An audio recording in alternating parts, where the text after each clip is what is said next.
Hello there guys and welcome back to my channel for yet another What We Really Learned, this time about Chelsea 3, Stade Rennes, or just Rennes, nil in the Champions League, in the UEFA Champions League, making it 3 games in the Champions League this season without conceding a single goal, being top of the group. Fair enough, only a goal difference, but regardless, being top of the group, and things are just looking real good. 5th clean sheet in a row, 6th consecutive clean sheet for Edouard Mendy. And, we're now starting to score goals. It's all coming up Millhouse. And to make things even better, not just am I sat here by myself, I'm also joined by the man himself yet again. He seems like he's my, special Champions League pundit. Do you know what I mean? We always do this after midweek games. Tammy, how you doing, mate? I'm doing good, boss. Finally, we've got that W, 5 wins. 5 consecutive clean sheets, 5 Ws. Let's keep it moving. Do you know what I'm saying? Oh, it's sick. Honestly, it's sick. I'm gassed. It's just good. Like, of course, we'll have a couple of things to talk about today that, maybe everything wasn't perfect. But, at the end of the day, we've had a couple of really good games now, whether it was against Burnley and even against Krasnodar to some extent. And hey, maybe it wasn't all the greatest performance yesterday, but we still get a 3-0 win. And if you compare that to last season, when the second we didn't have that great of a game, we'd usually drop points.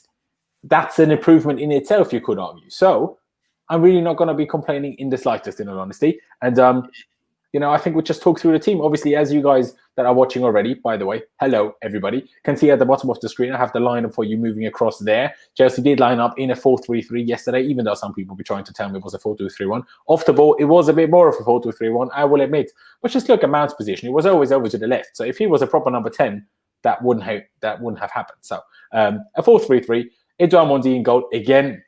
Centre-back partnership of again Thiago Silva and Kurt Zouma. Chilwell at left-back. Reece James kept his place in the team at right-back, fully deservedly so, in my opinion. Jorginho, this time as the deepest of the midfield 3, because Mr. Kai Havertz tested positive for a certain thing that we're not meant to mention on YouTube. YouTube, yes. Exactly. But you guys know what we're talking about, obviously. So he missed out, sadly. Of course, we'll touch on him as well. N'Golo Kante then pushed further up into the right central midfield spot, a bit like his Maurizio Sarri position. Mason Mount as the left central midfielder, Hakim Ziyech again in the starting 11 on the right wing, Timo Werner on the left wing, and Tammy Abraham up front. Of course, Christian Pulisic still, being out injured, but hopefully not for too long. There are even talks that he might be available for the game on Saturday, which might have been why Timo Werner played the full 90 minutes yesterday, even though at the time, I thought that was just absolutely baffling. But, let's just talk about that. Let me actually get one thing out quickly. Everyone, be sure to subscribe if you're here right now. That'd be absolutely brilliant. And smash the like button. And of course, check out the Grand Dam on Twitter. The link to it is down in the description. And you can, of course, see the ad on screen. But, Dammy, what did you think about the lineup when it first came out? Before I even get to that, I just want to say pick up the comments. I see you, Argent. I see you, Bobby. I see you guys. Thank you so much for the love.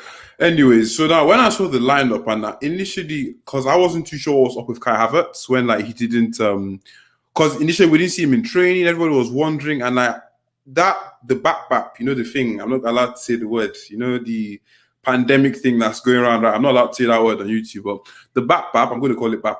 So the back, basically, he caught the back, and nobody knew he caught the back. So because he caught the back, he couldn't really play, and the club doesn't really like talking about it. I don't know why Chelsea are very against it. Like, when it comes to publishing that to the media, they're not really open about it. But obviously, Lampard was going to have to be honest about it in his press conference. So he couldn't play, and when I saw that, I was a bit it was a bit upsetting / annoying, but now that he's got international break and all of that, that means he's probably not going to have to go out on Germany. And anyways, he was meant to be rested regardless. He was meant to be rested because he's been playing so many games. So the fact that he caught that, it's not fortunate that he caught it, because it's not fortunate to catch something of that nature. But he caught that. That means he's not going to play. He's not playing over the weekend. He didn't play yesterday, sorry. And he's not going to play for Germany. So he's going to catch some Z's. He's going to be able to rest, going to chill out. I don't know if you saw on Instagram, he was chilling with his dog. Looks really good. But like Electronic Chair is saying in the comments, he said, I think we did definitely miss Kai Havertz yesterday. I feel like the calmness he brings to the team and the way he just plays and adjusts the tempo, and obviously playing as an 8 for him is something that he hasn't really done too much in his career, but he's starting to take it, he's taking it in his stride, and he's really showing how effective he can be when it comes to linking up the play, especially when you've got Kante and just Kante at the base. Obviously, Jorginho did do some bits yesterday with some really nice passes to Tammy Abraham and Hakim Ziyech, but we definitely did miss Kai Havertz yesterday. But other than that, the lineup, yeah, I was quite satisfied with the lineup we had yesterday because, like, what else were we going to put out? We had Mendy in goal, like you said. The backline was solid. And obviously, some people must have argued that we should have rested our backline a bit. But at the end of the day, like, I think you want your backline to start gelling. Like, these guys have gotten how many clean sheets together now. So I just felt like it was really important to get them playing together. And yeah, the rest of the squad was okay. So I was expecting better things. Better things. Damn, if I don't know. Yeah, I was expecting. I fully understand what you're saying, even though I don't understand why my camera is deciding to do like weird. It's like flashes, yeah. Yeah, weird like lightning changes. I don't know why it's doing that. Let's hope it stops doing that. That'd be good. But what I was getting at, especially because I really like what you said with the whole like, why would we like people asking for the defense to be changed and like, you know, for example, Thiago Silva being rested. I'm like, mate, no. Why would we be doing that? The guy's 36, not 50. Like people need to understand this. He's old, yes, but he's not. He's not a grandpa, right? And he just played the Champions League final tournament. What was that, 4 or 5 games? He played that in 2 weeks and played fine. So why would he be needing to be rested now? Of course, he's going out to Brazil, which means he will have to miss the first game back after the international break again anyway, which is gutting. And I'm just hope that works out against Newcastle then. But yeah, other than that, completely agree. Of course, we saw that Kai Havertz we didn't see him in any of the training videos ahead of the game the day before. So people assumed, okay, something's up, but we didn't know what exactly the situation is. Of course, when we found out when Lampard revealed the pre-game, it was a bit gutting, a bit disappointing, of course, especially when after the game, Frank said that, okay, he was fine yesterday, but the symptoms escalated a little bit, although that was quoted to be sounded slightly harsher on Twitter than Lampard actually made it sound. Yeah, like you said, you know, on Instagram, he's looking all right with a tiny puppy. You know, if puppies make you better, Kai, you do you, bro. You do you. And exactly like you said, I said that in my review of Blues Fans TV yesterday as well. You can even take this as a bit of a positive because we need to remember that these guys coming from the Bundesliga, they're not used to playing over the Christmas period. They usually have a month and a half off and basically a second pre-season. So for someone like Kai Havertz, having like basically a 2 or 3 week period off now almost in I guess preparation or just ahead of that really, really busy December, January period could be a really, really good thing, especially with how much Lampard does seem to rely on him at this moment in time. And like I said, like I said in the title, I guess, did we miss Kai Havertz? Yes, I fully believe so, because N'Golo Kante didn't even have a bad game per se, in my opinion. You know, he won most of his duels. Actually didn't lose a single duel. He wasn't ever dispossessed. Of course, he didn't have 100% pass completion, but it was like in the high 80s. So I'm not even complaining. Of course, he safer passes than I would like to see sometimes in that position. And I just don't like Kante being in and around the box. I just think it's kind of pointless. But, you know, he had to do that job yesterday. Jorginho had a couple of good passes, but in general, I think didn't have his best performance, one of his worst performances this season, I thought, because usually I rate Giorgio and Georgie, whatever you want to nickname him as.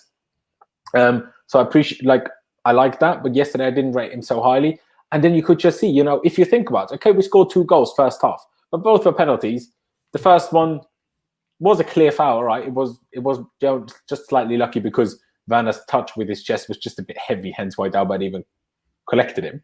Yeah. But it was a pen, he stepped up, and then we get another pen, which was a very controversial one. By the rules by UEFA, still, in my opinion, that rule needs to be changed, quite frankly, even if it went in our favour. We had nothing other than that. Let me just finish that point and then we get to the penalty stuff.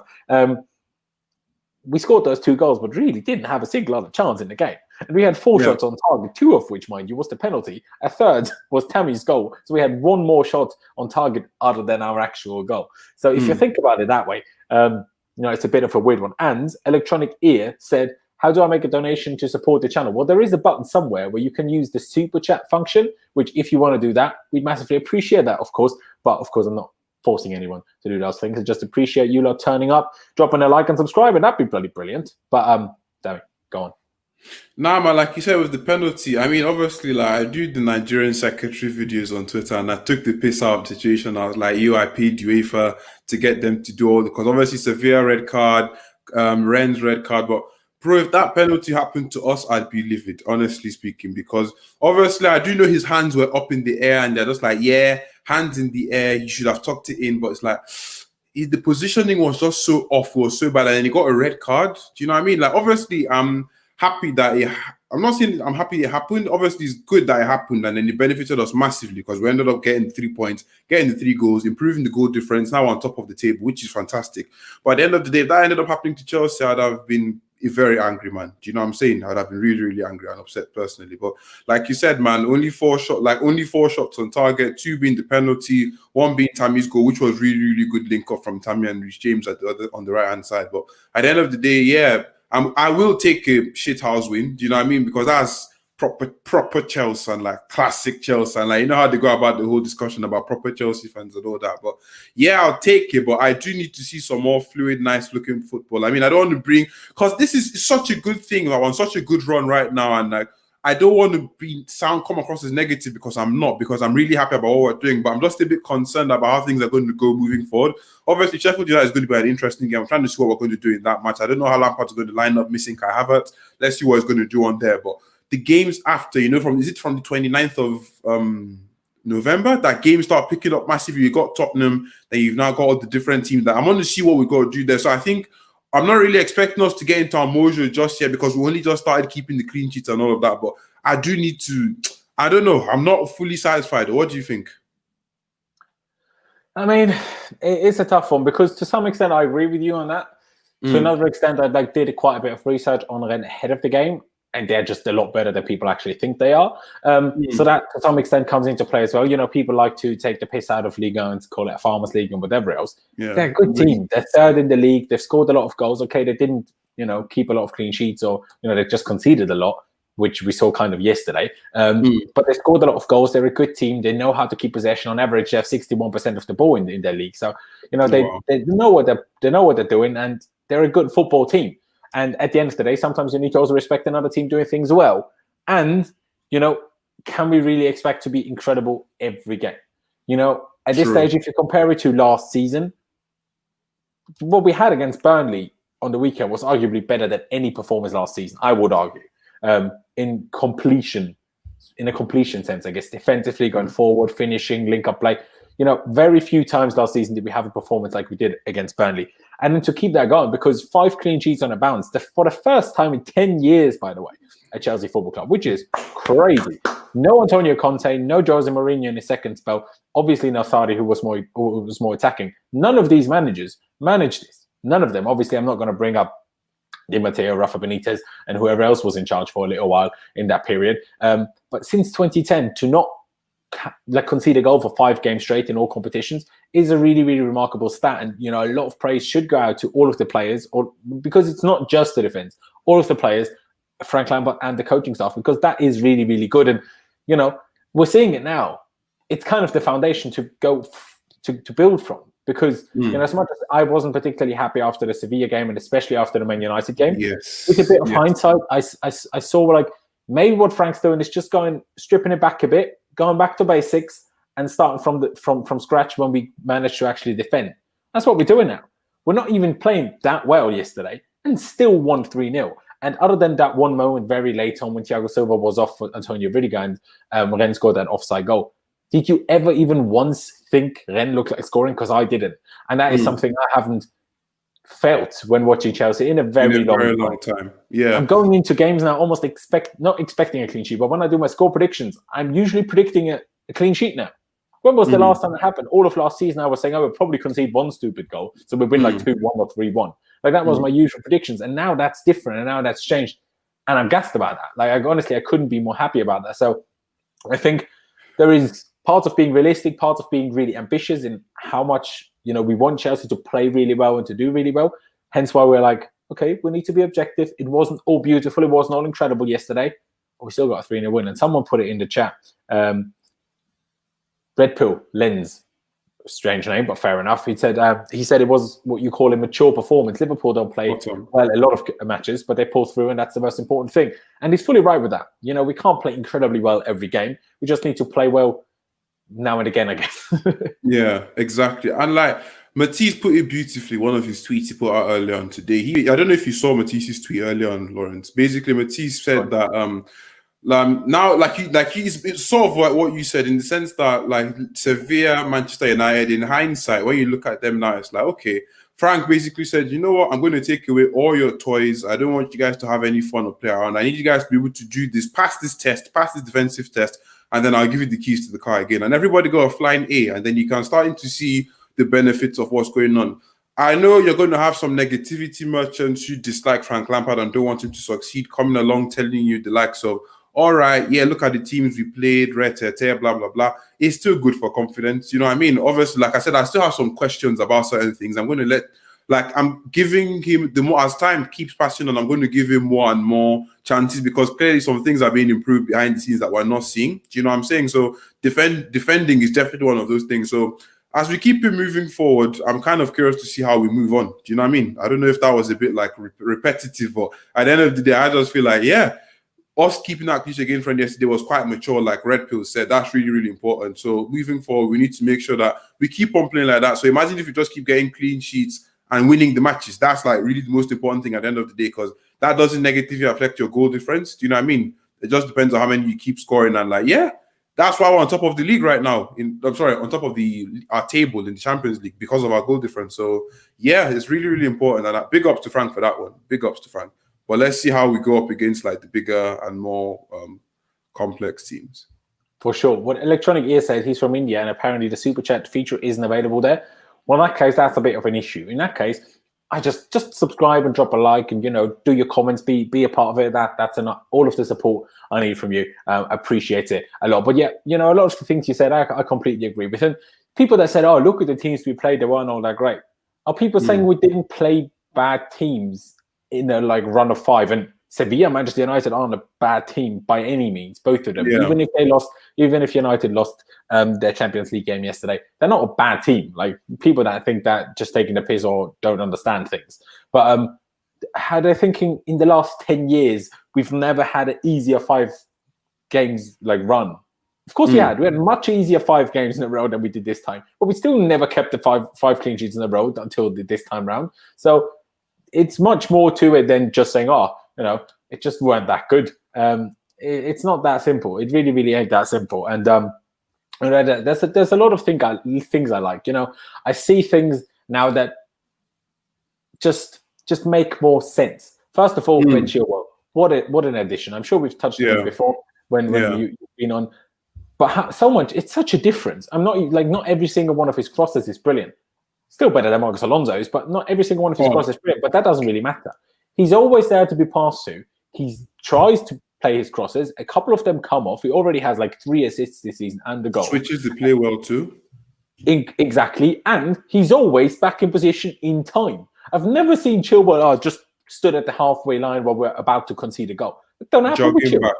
Jogging back like Spanish snacks, like a certain left back. You know what I'm saying? So exactly. It's good. The man is turning on the burners when he knows we're in trouble, and he's there in time. And I love to see that. I absolutely love to see that. And Reece James on the other side, even when Aspie comes in, but Reece James 2 brilliant performances in a row. In my opinion, Reece James was the man of the match yesterday. I know Timo Werner scored the 2 goals and won the first penalty, but I thought other than that, he did absolutely nothing. Got a bit unfortunate not to get the hat trick when the defender late on got a tiny bit of a touch on that cross again by Reece James, I think. But Reece James is just brilliant defensively, brilliant going forward, assisted Tammy's goal.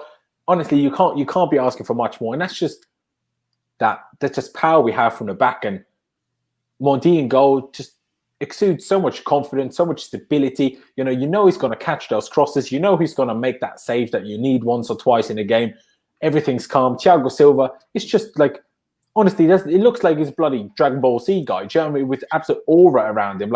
You just know he's going to be good. It's like just Son Goku turning his Super Saiyan 4 or something. It's mental. You just know he's going to get every ball. He's just a much better version of David Luiz with less crazy hair. Literally, that's what he's like. Just without the stupid mistakes. And it's so good to see him. Zouma taking kicks up the bum and being fine anyway.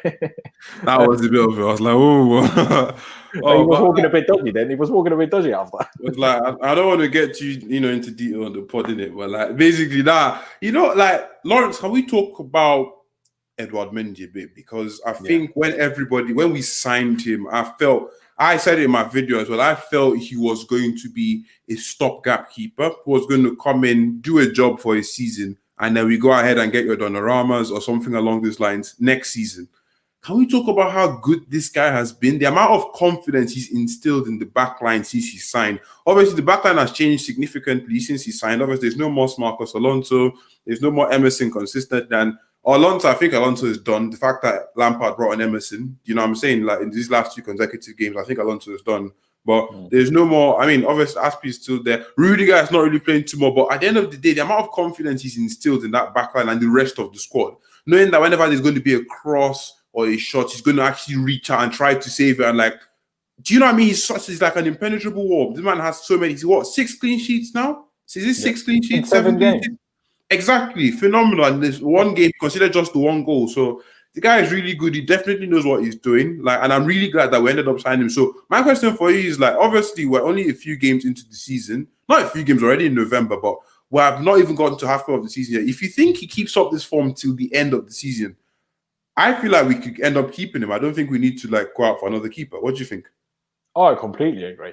I think there's much more important positions that we need to fill before we're thinking about signing other keepers. I don't even want Donnarumma. I don't want to get involved with those, agents. I just don't want anything to do with it. Just like I don't need what Manchester United have with Pogba. I don't need agent comments in the papers every 2 days, which just causes loads of frictions, and every other question in the press conference is about that. I don't need that about.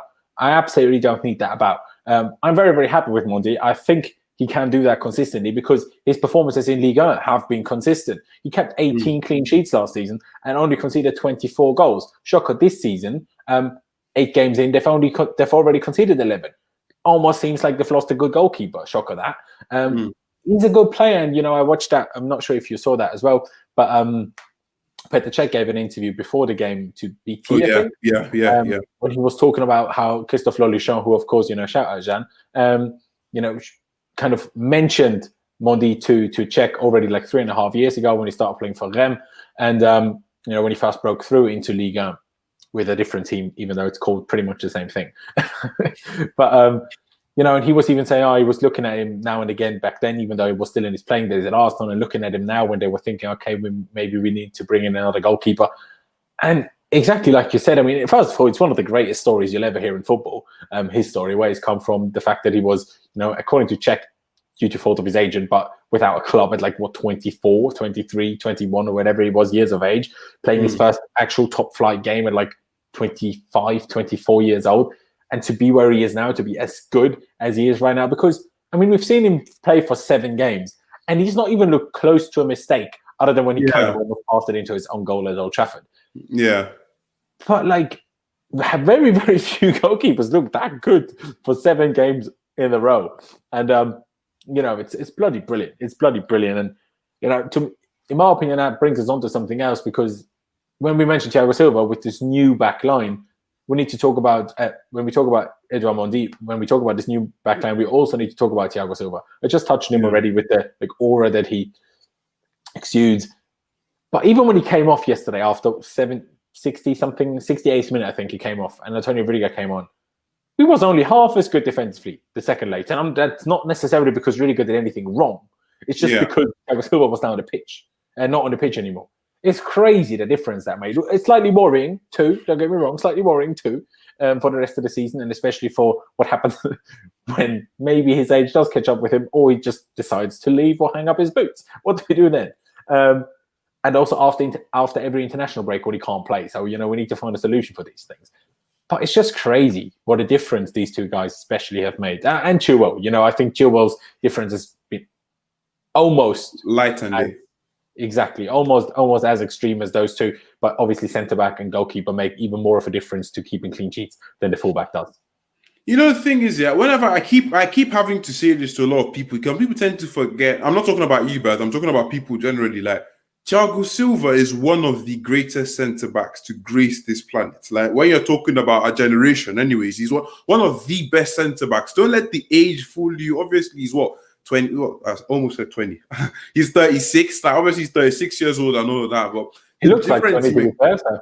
Exactly, the man's still looking fresh. He's still looking young. Obviously, he's married. He's got a child and all of that. Yeah, look at this stat from my friend in the comments. I don't want to butcher your name, my friend, but he basically said Thiago Silva won. Exactly, Thiago Silva won all his aerial duels and tackles yesterday. That's magnificent at his age, and he doesn't need to run around. But my only concern right now is that our squad, as good as it is, it's quite shallow because it's something like you said rightfully. Look at how the backline was in disarray when Thiago Silva went off. I think maybe an Azpilicueta would, I don't know, because Azpilicueta is not the most vocal person. Thiago Silva will bark at you, regardless of what language you speak. So I don't know if Azpilicueta is going to be someone that we could bring on whenever Thiago Silva is not able to play. Because this man, if he does get injured, I was about to curse, but if he does get injured, well, basically, you know what I'm saying? Like, that's literally the situation at hand. So I'm not trying to... Self-censoring, I love it. I'm like, oh, no, self-centered is, it's an art. It's a skill. I've had to learn that over the years. But at the end of the day, like, I'm just looking at Thiago Silva and his impact in the squad. I don't know who we could possibly bring in the next season or the season after. Because look at this man. And before I keep talking, Melinda, just drop a like. I need you guys to give this thing some likes. Exactly. Let's get 25 likes. You know what I'm saying? Let's like up. I'm watching the count on my other screen. Let's see what you man can do. But now, like, literally, at the end of the day, yeah, exactly, smash the like button. But like I was saying, like, the thing with Thiago Silva is I'm so scared when we get into... That's why, for me, December, January, this period is going to be really interesting because, like you rightfully said at the start of the episode, the Germans, they're used to playing, like, they're used to having, like, a break during this period. Do you understand? All these other players, like maybe Ben Chilwell, like Hakim Ziyech, maybe they played game. I mean, Chilwell definitely is used to that calendar, that Christmas fixture period. Then you've got like Kai Havertz, you've got Werner, like they're going to have to get used to that. Then you've got Thiago Silva. He's the most delicate out of all the players we have. I'm not saying that he's sunflower that's going to shred if you play him in consistent game, but I'm not sure if he can play those games consistently. It's another issue I have with N'Golo Kante because Kante we want to use him as the lone DM, which I feel like is not something he can really do too well. He's definitely done it well against the teams he's played against, but I'm not sure how he's going to be able to cope with that. So like I keep saying, I don't know. Yeah, with Thiago Silva, like you said, it's an age thing. What do you think we're going to be able to change up when like that period comes along? Because if Kante gets injured now, I don't see Lampard playing Jorginho and Kovacic. I mean, he's probably going to have to, but that's looking up the pivot. Kovacic has been really good. Billy Gilmore, when he's back, well, let's see what happens there. Are we going to throw him in during that December period? You know what I'm saying? I think we might, you know. I think we might. It's possible, but like at the end of the day, man, I don't know. I'm just a bit worried. I love Thiago Silva, and I love the fact that he's come into the squad and elevated it. I mean, when I made my video, it got like 40,000 views or so on Twitter, and I was like, Thiago Silva is going to fix up our defensive issues. I knew I was talking about because I knew the caliber of player we were going to get. Like his age aside, like he doesn't need to run around. He reminds me of Pirlo, not in the footballing sense, but in just the fact that they are so aware of their surroundings and they're so good and they're so intelligent that they don't really need to do too much movement to be able to like get some stuff out. But I'm just trying to see what happens when we play a lot more games, when we start playing the big boys and like you've got likes of Kante, who's extremely fragile. You get like people man marking and pressing the living daylight out of him, and like you've got Thiago Silva being drawn out of position. I don't know, man. I don't know. I mean, what do you think of that situation? Because December, that period is going to it's going to be our defining moment of the season. What do you think? I completely agree. One good thing, we're not in the League Cup anymore. So that means 3 games less from now on in December. Or, well, 1 in November, 2 in December, which we usually have. So that is already a good thing. One other thing, I think for Thiago Silva, what's worse is the travel, meaning which is why he didn't go to Russia. Am I laggy for you? Sort of, but it's good. I think it's fixed up. All right. I think the playing itself won't actually be that big of a deal for him. First of all, as far as I'm aware, but don't quote me to this, I think he's never really been particularly injury prone, especially when it comes to muscle stuff. He seems to be and says that he's a guy that properly looks after his body. You know, Cristiano Ronaldo is never injured. You know, these people that look after their bodies, doesn't matter whether they're 35, 36 or whatever else, they don't necessarily get injured all the time. And I'm not saying that's why Christian Pulisic is injured. Some people are just more injury prone than others. But the main thing is Thiago Silva is centre-back. If Thiago Silva was a DM, a winger, a fullback, I'd be much more worried. But because he's centre-back, they won't run that much. So I'm confident that even though he's 36, he will be able to play the majority of games. Not every game, but I am pretty confident that he will be able to play the majority of games. And about N'Golo Kante, yeah, that's a tricky one. And, you know, I'm pretty sure, we will sign a midfielder in January. Whether we will end up getting Declan Rice, which reports do suggest we will try again, or someone else, I don't know. We'll have to wait and see. But I'm pretty sure we'll sign someone because Lampard likes Kante. I think everyone knows that for a fact. But I think Lampard knows as well that he kind of doesn't know where to play Kante, because it's kind of not really working that well in the double pivot. It works against low block teams as the low number 6 works perfectly well. Like it did against Burnley, that works against pretty much every low block team. We'll be absolutely fine. When you play him in that RCM spot, it depends. On a good day, is all right there. On a bad day, it's an absolute nightmare to have him there. And also, who does he play instead of? Because would you really have him in that attacking advanced role instead of Mount or Havertz? I wouldn't. So that is a problem. So I think we'll sign someone. I will have to wait and see what happens with Billy Gilmore, how good he is when he comes back, and how he keeps developing as well. I think that's a really, really big one as well. And Sin Shad said, how difficult is it going to be to replace Thiago Silva? I think it's going to be very, very tricky. Extremely. But I think it's super difficult to predict right now, because you'll have to wait and see how football develops until then. Like, who will be the good centre-back that will try to go for? Also, what position will Chelsea be in? Will we be a Champions League quarter semi-finalist and second in the Premier League, first in the Premier League, third in the Premier League, or will we be outside the top 4? Obviously, then not in the Champions League. So very difficult to predict, like what centre-back I kind of want us to go for. Yeah. Because like Koulibaly's getting on. Would have loved to sign him 3 years ago. Now, do you want Koulibaly anymore? You look at Thiago Silva, he's 36, fair enough. Maybe you should get him. But, your reaction there. And then you have Jimenez. Yes, but it's just flipping from a very defensive side, structured side, like Atletico Madrid to Chelsea, because PSG to Chelsea, that's not all that different in footballing style-wise. You play out from the back most of the time. You're the dominant team in most of the games. It's kind of like, it's not that different. Different league, fair enough, but at the end of the day, it's not actually that different. So it's a tricky one to predict, but if I'd have to pick one name to replace him, I don't have one, so I'm asking you, what name would you have to replace Thiago Silva, mate?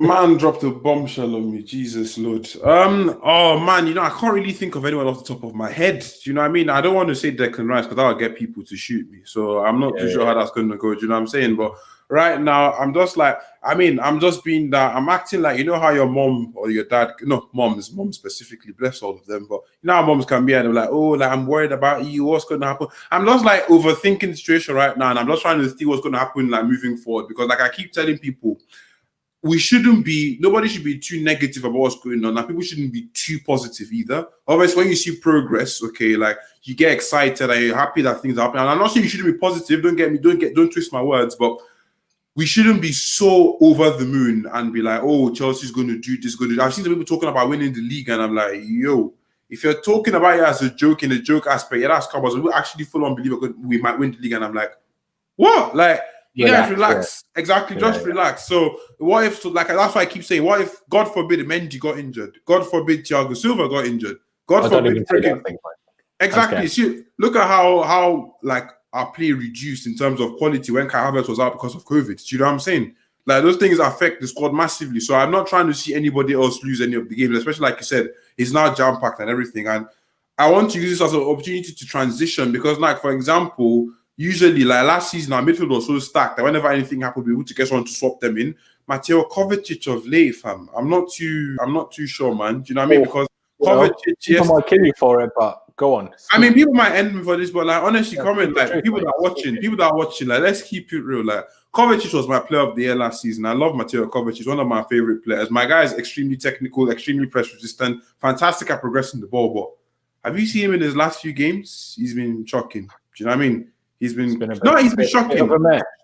He's been quite shocking. Like, did you not see? What did you think of his game performance yesterday? He could even make some simple passes. He was losing the ball, doing all sorts. So, like, can we rely on that moving forward? Even Callum Hudson-Odoi, we need to speak on Callum as well, because obviously Callum isn't really getting that much game time. He didn't get that much game time when Pulisic was injured or when Ziyech was injured. And like, if you're going to put in the performance like that, okay, with the time that you have, you're not really going to, like, Lampard. I mean, I don't see Lampard picking him after that performance yesterday. Do you know what I mean? So these players that I feel like we should be able to rely on are not playing up to the standard that we're expecting. So it's kind of shocking or worrying. I mean, what did you think of Kovacic and Hudson-Odoi yesterday? Tough ones. Kovacic, Hudson-Odoi, in my opinion, because the midfield didn't do anything, tend to hesitate from criticizing the forward players when we barely get the ball into those positions. And also he's only on for 20 minutes. But a midfielder that's like, especially as we're a man down, meant to just control the game, do the simple things right. Like Kovacic, I do, give myself the freedom to judge and criticize, and he just wasn't very good. He wasn't very good against Krasnodar either in his last performance. And, people saying, oh, it's such a disgrace that he's not being used, and Lampard this and Lampard that. I'm like, have you seen him play? He wasn't my man of the match last year. I understand why player of the year last year. I understand why people voted for him. But to me, there wasn't anything coming after lockdown. Before restart, Kovacic clearly player of the season. After, had about 2 good games of those 15 or 13, however many we had in all competitions after the restart. So hence why I was always a bit hesitant. For me, it was Aspie because no one else was particularly great. And Aspie just did his job all right. Because everyone other than Aspie had good and bad periods. Aspie was always the same level. Always a 7 out of 10 all season through. He started the season badly, though. He started the season quite bad, I remember. Okay, fair enough. And maybe I did kind of forget about that. But it also says, okay, Kovacic had a bad end, in my opinion. Aspie maybe had a bad start. Well, who the hell do you vote for then? Tammy had a brilliant first 3 months and awful second 6 months. So it was a really, really tough one.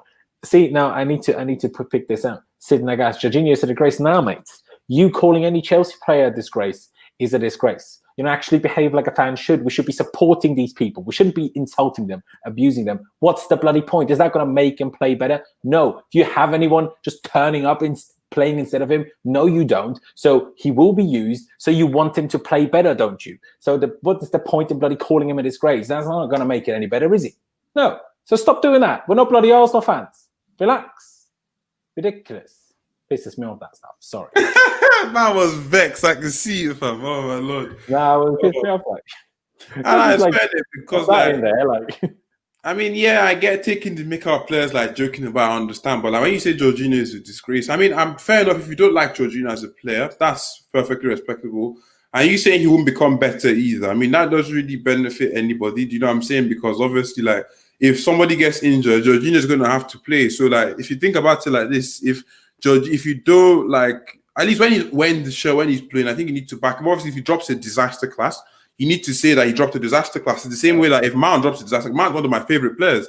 If he drops a disaster class, I say he will drop a disaster class. I'm not saying Mount dropped a disaster class. Do not clip this badly. Okay, I said Mount. I'm just using an example. By the end of the day, Jorginho yesterday, he wasn't perfect yesterday. Definitely not. He was okay. He definitely did some really good.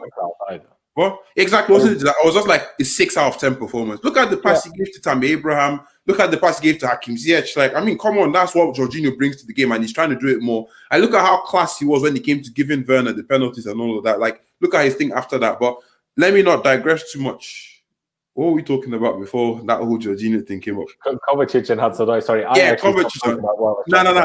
It's calm. But obviously, like you said, Kovacic, Hudson-Odoi. I just feel like hot take. I feel Jorginho, Kovacic by the end of this season, they're done. And I think Kante 2.5 seasons left at Chelsea Football Club. I can't lie to you because I just feel none of them fit the criteria. When you ask them to play ball, you've been asking Kovacic to play ball for the past 6-7 games.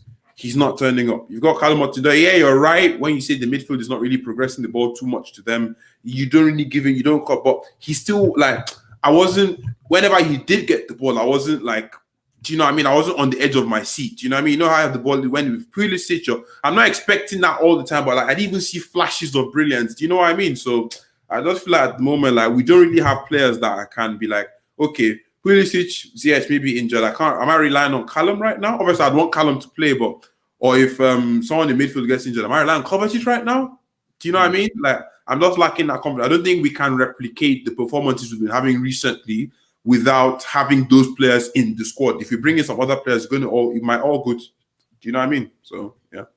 Yeah, no, I agree. The Callum Hudson-Odoi thing is a tough one because people know this. I'm not his biggest fan ever since the transfer request was handed in. I don't respect that. I can't respect that. And people say get over it. It's a long time ago. He signed a new contract. Yeah, but the heart does what the heart does. Do you know what I mean? I haven't gotten over it, so I haven't. Simple as that. What am I meant to do about it? But I will say, after an injury like he had, even though he was back quicker than Ruben Loftus-Cheek was, the guy has never actually gotten to play consistently since then. And I do think that when you're like, it's crazy to say still recovering from an injury, considering he came back over a year ago. But when you're still kind of getting over an injury, not necessarily that he's not fully fit or anything, that's not what I'm trying to say. But it's easier to just jumpstart the engine almost if you're used to like, just if everything's fine. But once you've gotten out of the habit of playing for like 7, 8, 9 months, and then another 2 months with an injury last season, and then only stop and go, it's so much more difficult to just turn up and be really, really good.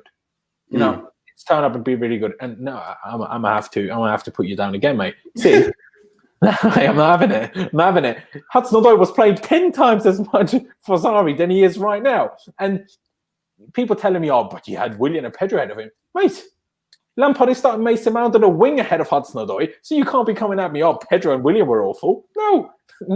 If Sarri played Hudson-Odoi as little as Lampard is right now, you lot be coming for his bloody head. But because there's Frank, we excuse it, and because Hudson-Odoi has been injured, we excuse it. Nah, it's all horse crap. Hudson-Odoi had 2 or 3 good performances in the Europa League, 2 or 3 good performances against lower league clubs in cup competitions. But when he actually played in the Premier League, for example, his first Premier League game against Watford, he had a shocker and had no more than a 5 out of 10 in that game. And then whenever he played in the Prem, he was decent, but never like the standout player. He never did a Pulisic. He never did Hazard. He never even had the one-off incredible game that Willian had every 10 games. Hudson-Odoi has never done that for us yet. So don't be telling me, oh, it's because of Sarri. No, Sarri was absolutely right with Hudson-Odoi. And Lampard is doing the same thing now, but people don't be criticizing it now, which I don't understand. So, I mean, the thing with the Callum Hudson-Odoi thing, you're right. You know, I think Sid, like the whole situation of Callum, like to what I was told anyway, was like obviously that the only point where you can fault like Sarri was the fact that he promised Hudson-Odoi he'd play more games, but he didn't play as many. But he was very right when he said that Callum was meant to do more defending, he was meant to do a lot more stuff off the ball. Like those are the sort of stuff that Lampard also wants from Callum Hudson-Odoi. So I've had an argument with some people on football Twitter about this because I felt like, Laurenz, I share the exact same opinion as you have. Do you know what I mean? But at the end of the day, like it's a bit odd. The whole Callum situation is a bit odd right now, and I don't know what's up with him too much. So, yeah. And I do admit the one thing. Obviously, we all learn. You know, so people not criticizing Lampard for the Hudson-Odoi thing now, but did criticize Sarri for it. Maybe they just realized, okay, maybe there is a couple of reasons why Hudson-Odoi isn't playing. But then you also need to use that in hindsight and say, okay, maybe I was a bit harsh on Sarri with the Hudson-Odoi thing. Exactly. Yes, maybe he did promise him more game time, but then if he's not doing the defending on the pitch that he's asked to do, and shocker, Frank Lampard has touched on that multiple times in press conferences that he needs to improve on those things, you know. And for example, Sarri said the same thing about Ruben Loftus-Cheek. Ruben Loftus-Cheek started doing it. Sarri started playing him every week. See, like it's things on Sarri for the most part made sense to me. People that didn't like him, for him it didn't make sense. For me, it did make sense. But at the moment, things that Frank Lampard is doing make sense to me too. Sometimes last season it didn't, but now it's all making sense to me. You know, he went back to basics like we touched on already, and we started to improve from there. Now we're scoring goals. The only thing I'm not still a big fan of is playing Werner on the left. I would probably still rather have Hudson-Odoi start and give Werner a rest, because I think it's important that Werner gets a rest, and that's the next thing I want to touch on. We had 5 subs yesterday, and Timo Werner, who was meant to be on the bench against Burnley, but it only starts because Pulisic picked up that injury in the warm-up, now played the full 90 yesterday. How does that make any sense? Because he is really important to us, so I don't want another injury. That's the only thing why I'm so harsh on this, I guess. I mean, like you said, man, like at the end of the day, I wasn't expecting him to play all of that. He should have definitely come on a lot. I mean, I was expecting a Callum situation. Obviously, you could have put in Giroud earlier. There's so many different things that could have been done differently. I felt like in order to manage the players that we have, I don't know, maybe thinking that, okay, they've got one more game than international break and they have to go off. I don't know, that's what I was thinking. But like JT Phillips has said in the comments, with Callum Hudson-Odoi as well, this player is not someone that is a waste of time. Bayern Munich don't come knocking on your door that consistently, offering that £70 million. You know what we could have done with 70? We could have signed Declan Rice. But let's not ignore that it was a loan offer with an option to buy him for £70 million. They didn't obligate themselves to pay £70 million. They might have just said nah. Do you know what I mean? So it wasn't like they offered 70 million. They offered a loan, and if they liked him at the end of the loan, they offered 70 million. It's a big difference which people would like to ignore, in my opinion. And I completely agree. If the best club in the world, which Bayern Munich, in my opinion, are at this moment in time, especially with how they run, except the Alaba situation is a bit weird, with how they run, with how self-sustaining financially they are, they don't have a big owner, and they still have one of the best squads, if not the best squad in the world, which is crazy to get that done. Of course, it helps that no one else in the Bundesliga has money, but still, if they want him, it tells you he's special. But they aren't on a training pitch every day with him. And if I have two managers I respect very highly in Sarri and Lampard, not giving him game time, is something a bit weird happening? I don't want... the thing about this Callum situation is there are some things that can't be said. I don't know. It's a bit of an odd one right now with Callum. Do you know what I mean? Because like, obviously one thing I will say is like his attitude. His attitude from the very beginning has always been questionable. Do you know what I mean? Callum Hudson-Odoi doesn't look like the kind of player that... You look at Loftus-Cheek, he's already what? How old is Loftus-Cheek now? He's what, 23, 24, 25 maybe? He's going to turn 25 in January, Exactly. You look at Loftus-Cheek, they told my guy to go out on loan and he was like, say no more, I'm going to hop out on loan, I'm going to go and I'm going to put my head down, I'm going to get my thing done. If you tell Callum Hudson-Odoi to go on loan to a lower team in the Premier League or go to the Championship, I don't see him doing that because from a mentality standpoint, I'm not saying he has a bad mentality, but I just feel like he feels like he's above that, and it's going to be really difficult to get him to get involved in such a thing, especially since you consider how much money he's currently on. Do you know what I mean? So there are so many different factors that need to be accounted for when we talk about Callum Hudson-Odoi, and that's why I like to shy away from talking about the whole situation. Do you know what I mean? Simply because, like, what do you think, Laurenz? I mean, am I being a bit too nice to Callum, or like, what do you think?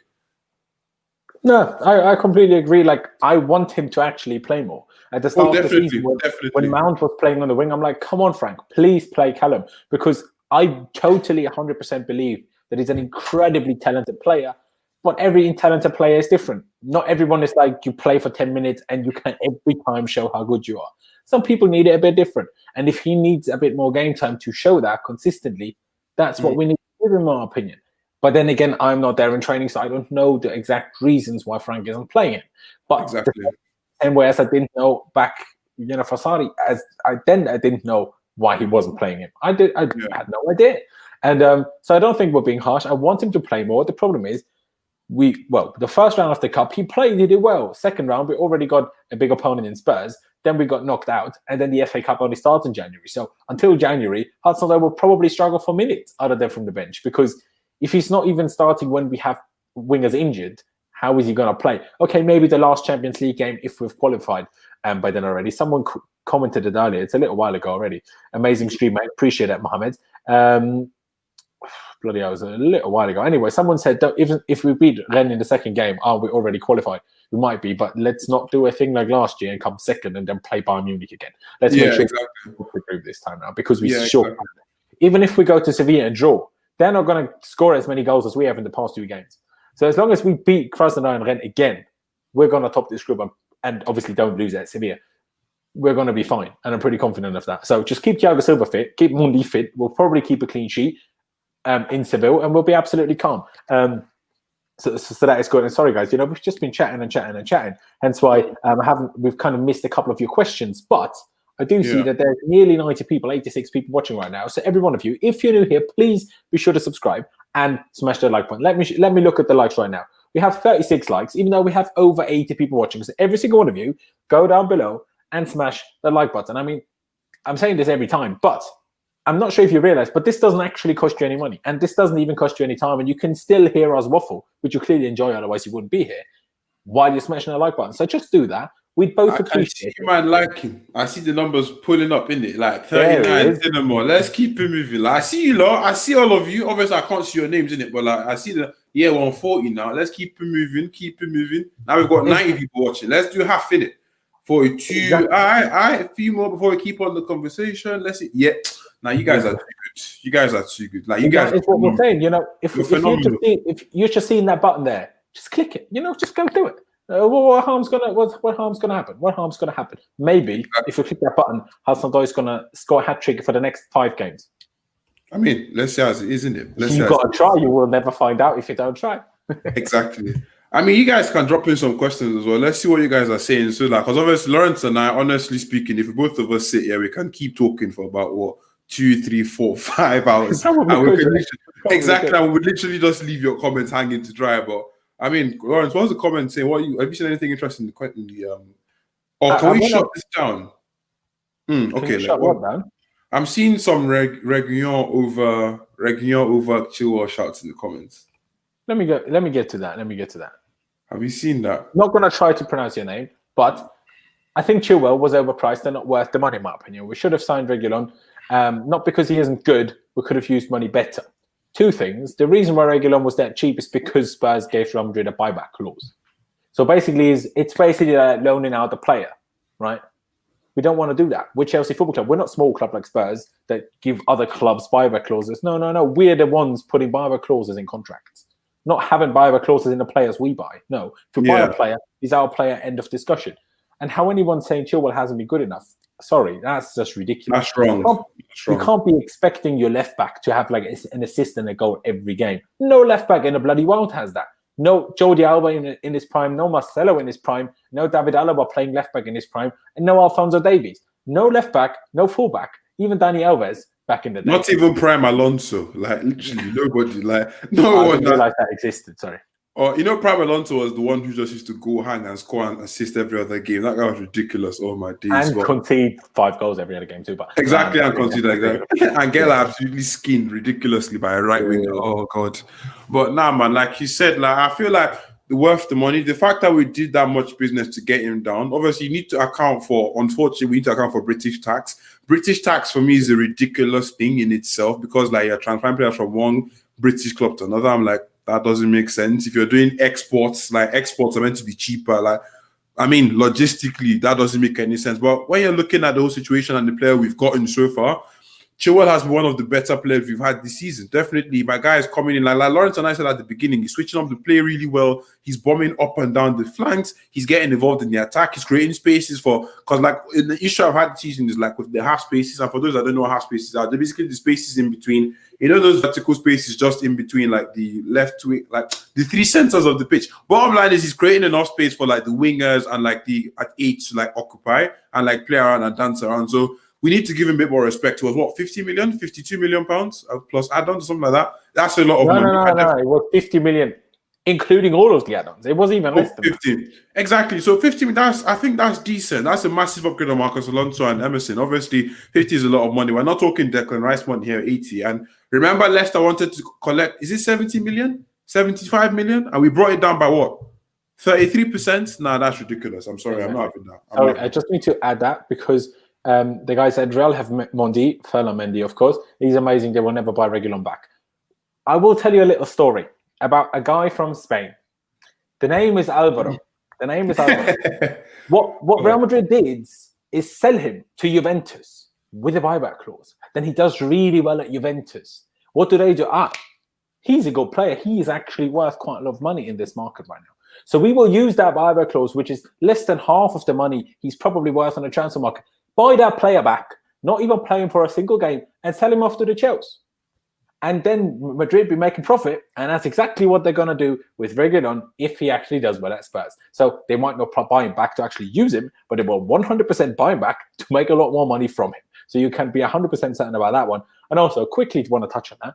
Fair play, Morata. I mean, the man's on 4 goals in the Champions League already, scored a double yesterday, scored a double before, scoring all the offside goals. But to be honest, everyone scores offside goals in Italy because of how the Serie A works. They let it all run.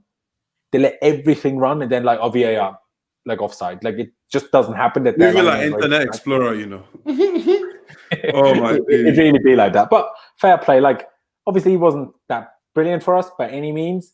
But I still like the guy, so all the best to him. All the best to him. And someone use so much gel in his hair, ridiculous. That's true. Unbelievable. Texas 24 put in a good question, which I thought we could touch on before we leave that here. He said, not really a Chelsea question, but any thoughts on Project Big Picture? Suggestions on it? Firstly, before we get into that, also the pay-per-views for the Premier League seem to have been scratched, which is brilliant. Not really affecting me because I don't live in England, but it does mean that every game has its separate kickoff time now, which means all of the games are shown on my Sky as well, which is why I'm a big fan. Oh my God. Because if there's multiple games at one kickoff time, they only ever showed one.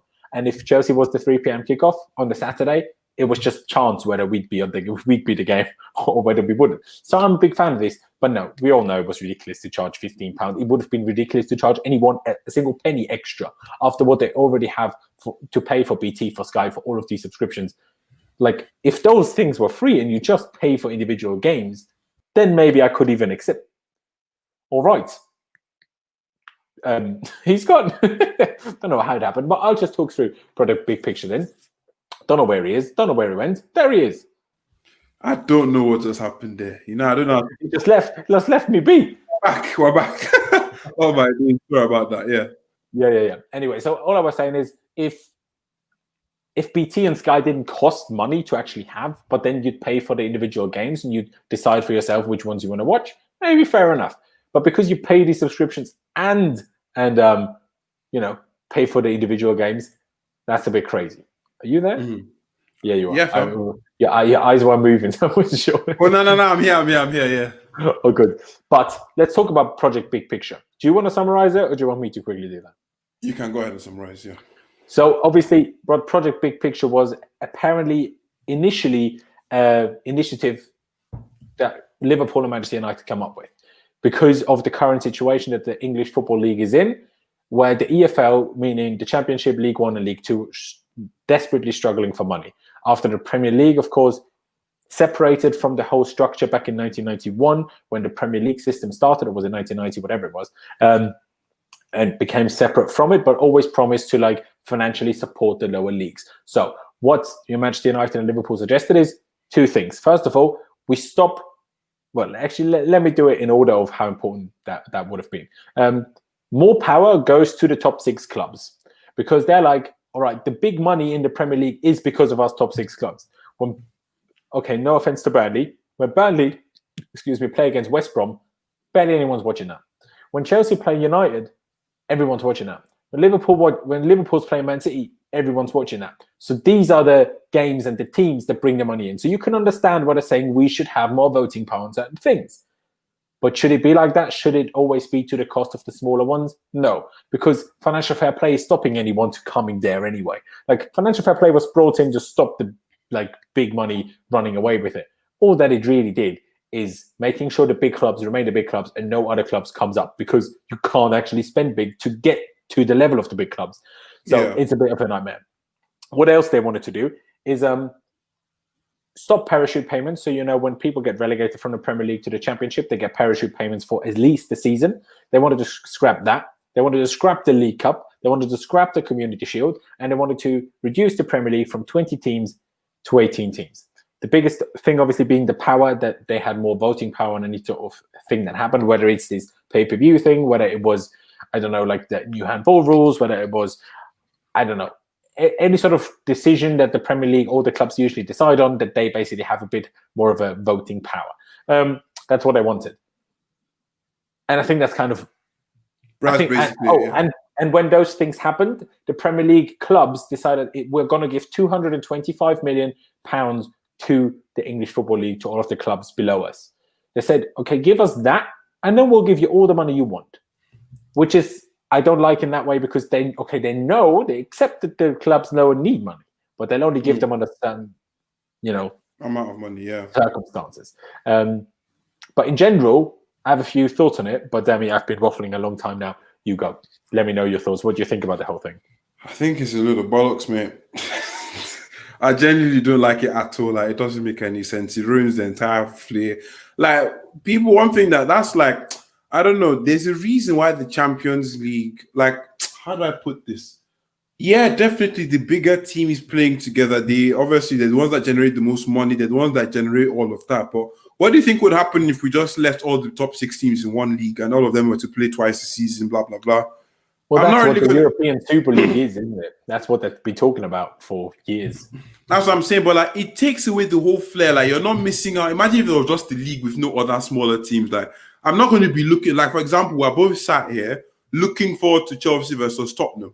Do you know what I mean? There's something to look forward to. It kills it off as a fan. If I see Chelsea play Tottenham this week, then Man City next week, then Arsenal, then United, then we go back to Tottenham. I'm like, yeah, okay, big teams, yeah, they keep playing, but like it's just going to become the norm. And like obviously retention, I'm not saying retention is going to drop off massively, but I just find the whole like there is kind of like, I don't know, it's trying to create this level of, they're trying to put themselves, I mean, they're already in the upper echelons of the footballing society, do you know what I mean? But they're trying to put themselves up there and then just cut off any form of jumping to that bracket. Do you know what I'm saying? So it literally does leave them in power, and then it doesn't allow other teams to come up. Imagine if stuff like this happened before Man City was a club. Do you know what I mean? Imagine if like it wouldn't have, like it just kills so many things. So I just feel like they need to chill on the whole thing and they need to scrap it. I'm not a fan at all. I mean, what do you think? Do you disagree?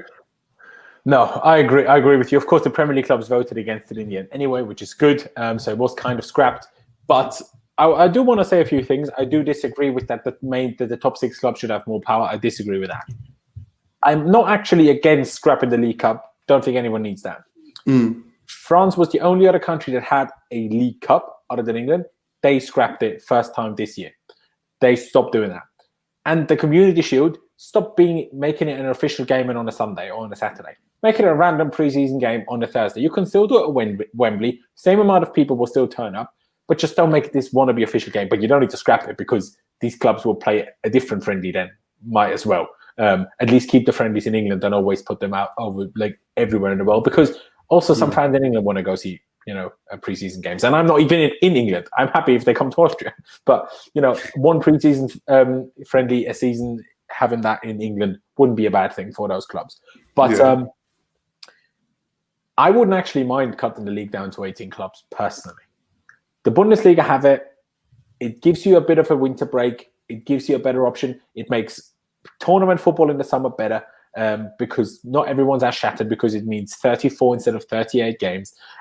You could do a relegation for a relegation playoff. So not just like the playoff for the championship, but you do a playoff between the third team from the championship and the third, so like 16th team from the Premier League. They play a playoff against each other. That's something I wouldn't be necessarily against. I'm not saying do that. I'm saying I wouldn't hate it, because just less games, probably good for Champions League football for the English teams. It would probably improve tournament football because players wouldn't be so tired going into the summer. But I don't need it. I would actually be in favour of scrapping the League Cup. I think it's an unnecessary competition to have. We already have the FA Cup. Just make the Premier League clubs enter the FA Cup maybe a bit sooner. You don't need to scrap the whole. You don't need a League Cup. Like, no one needs it. No one cares. You don't need a trophy to be handed out in bloody February. Like, honestly, I don't think you need that. I mean, it's fair. It's respectable. I disagree when you say 18 teams, though. I feel like it changes up the whole dynamic. Do you know what I mean? I know, they're doing the Bundesliga, but that means it's less games for us. And like, I don't know, it just changes up the whole thing.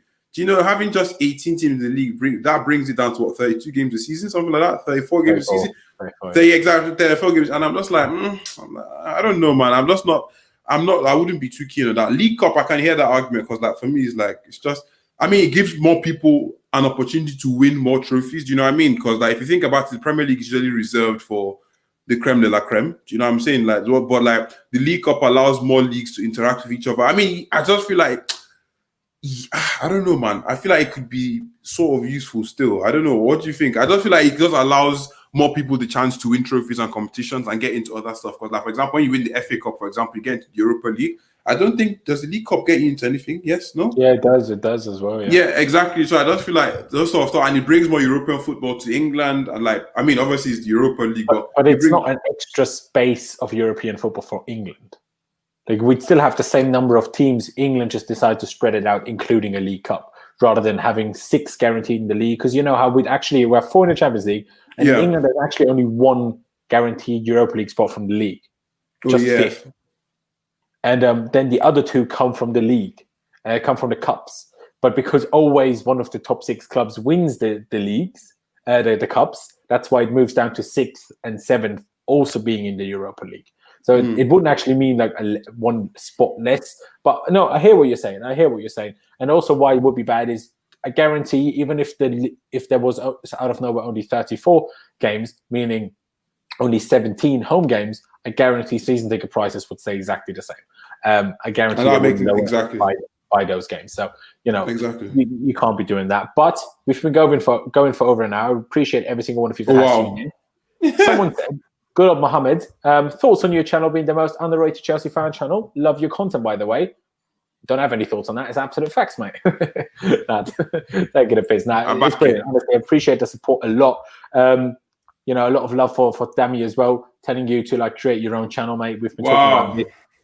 And Texas Blue, just because obviously we spoke about his comment about the whole project big picture. He said the Premier League should help the lower league clubs financially. I agree with this, but you also have to understand to some extent these are businesses. If you were a business, if someone just said to you, just take some of your money and give it to them because you have to, would you be happy with that? Probably not. Chelsea, Man United, Liverpool, we can all comfortably afford this. Clubs like Burnley are barely surviving as it is. Of course, there's this potential takeover happening now, but they don't actually have money. They couldn't sign a single player this summer. So Burnley will be sitting there like, what? And now we have to play these people, but help these lower clubs out, but then still play Man City next week. The likes of Burnley will be kind of struggling with this. So I would even argue top 6, pay the rest of the lower league clubs. The rest of the Prem don't need to. But hey, there's not too much more to add. We've been going for an hour and 5 minutes. I think we'll absolutely leave it here. There's still 90 people tuning in, which I really, really do appreciate. Every single one of you, make sure you subscribe if you haven't already. I'm doing this, doing a proper in-depth analysis and proper deep dive into every single Chelsea game the day after every single Chelsea game. So if you don't want to miss out on any of those, do subscribe. That'd be bloody brilliant. And see the dance moves for Demi here, just on a kind of a little bit delayed. My days. But everyone, drop a like. We're on 62 likes, 85 people watching. Everyone, go down below, smash that like button. Let's get to 70 likes at least. Let's do 75. Let's do 3/4 of 100.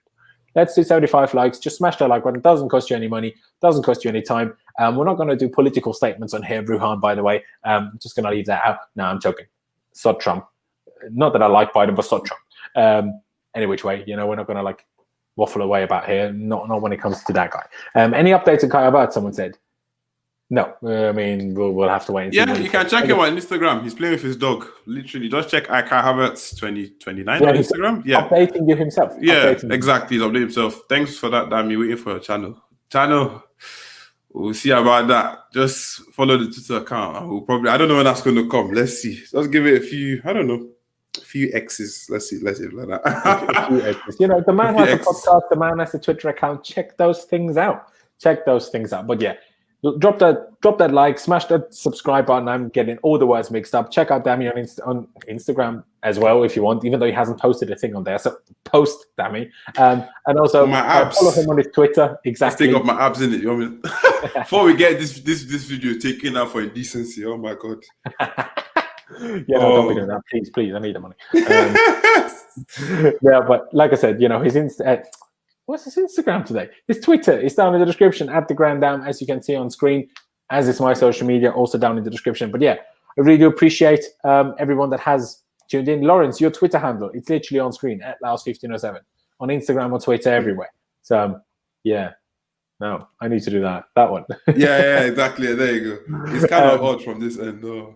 Yeah, exactly. Really like the fact that so many of you enjoyed this, love that. But yeah, thank you guys for watching. Up to Chelsea, and I'll see you next time.